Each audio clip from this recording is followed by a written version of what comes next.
Welcome back. Lok Sabha అభ్యర్థుల ఎంపికపైన BRS అధినేత కసరత్తు చేస్తున్నారు. ఇవాళ కరీంనగర్ జిల్లా బీఆర్ఎస్ నేతలతో కేటీఆర్ భేటీ కానున్నారు. కరీంనగర్ పెద్దపల్లి ఎంపీ అభ్యర్థులపైన కేసీఆర్ స్పష్టత ఇవ్వనున్నారు.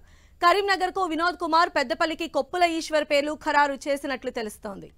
మరిన్ని అప్డేట్స్ మా ప్రతినిధి శ్రీకాంత్ అందిస్తారు. శ్రీకాంత్, సందే ఈ రోజు మధ్యాహ్నం బీఆర్ఎస్ పార్టీ అధినేత కేసీఆర్ తెలంగాణ భవన్లో ఉమ్మడి కరీంనగర్ జిల్లాల నేతలతో సమావేశం కానున్నారు. ఈ సమావేశంలో ఉమ్మడి కరీంనగర్ జిల్లాలోని 2 పార్లమెంట్ స్థానాలకు సంబంధించి అభ్యర్థులపై స్పష్టత ఇచ్చే అవకాశం ఉంటుంది. ఇప్పటికే ప్రాథమికంగా ఆ పార్టీ వర్కింగ్ ప్రెసిడెంట్ కేటీఆర్ సమక్షంలో పార్టీ సన్నాహక సమావేశాలు పార్లమెంట్ నియోజకవర్గాలుగా పూర్తయ్యాయి. పార్టీ అధినేత కేసీఆర్ ఈ రోజు కీలక నేతలతో సంప్రదింపుల అనంతరం పార్టీ అభ్యర్థులను పై స్పష్టత ఇచ్చే అవకాశం ఉంది. దీనికి తోడు ఈ నెల 10వ తేదీన కరీంనగర్ లో భారీ బహిరంగ సభ నిర్వహించాలని బీఆర్ఎస్ భావిస్తుంది. అందుకు అనుగుణంగా కాళేశ్వరం ప్రాజెక్టు విషయంలో ప్రభుత్వ పరంగా చేస్తున్న ఆరోపణలు తిప్పికొట్టేందుకు 10వ తేదీన కరీంనగర్ లో నిర్వహించే బహిరంగ సభపై కూడా కేసీఆర్ ఏర్పాట్లపై కేసీఆర్ నేతలతో చర్చించే అవకాశం ఉంటుంది. ఈ సభలో ప్రధానంగా కాళేశ్వరం విషయంలో ప్రభుత్వం అనుసరిస్తున్న వైఖరిని ఎండగట్టే విధంగానే బీఆర్ఎస్ అధినేత కేసీఆర్ సభను ఏర్పాటు చేసినట్టు తెలుస్తుంది. గతంలో కేఆర్ఎంబీ పరిధిలోకి కృష్ణా జిల్లాల విషయంలో చలో నల్గొండ పేరుతో నల్గొండలో భారీ బహిరంగ సభను బీఆర్ఎస్ నిర్వహించింది. ఇప్పుడు గోదావరి జిల్లాల నది విషయంలో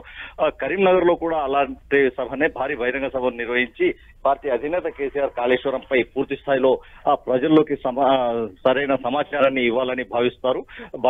అందులో భాగంగానే ఆ 10వ తేదీ బహిరంగ సభపై ఏర్పాట్లపై కూడా నేతలతో చర్చించి బహిరంగ సభ విజయవంతం చేసేందుకు అనుసరించాల్సిన వ్యూహాలను కేసీఆర్ నేతలకు వివరించనున్నారు. సంధ్య. శ్రీకాంత్.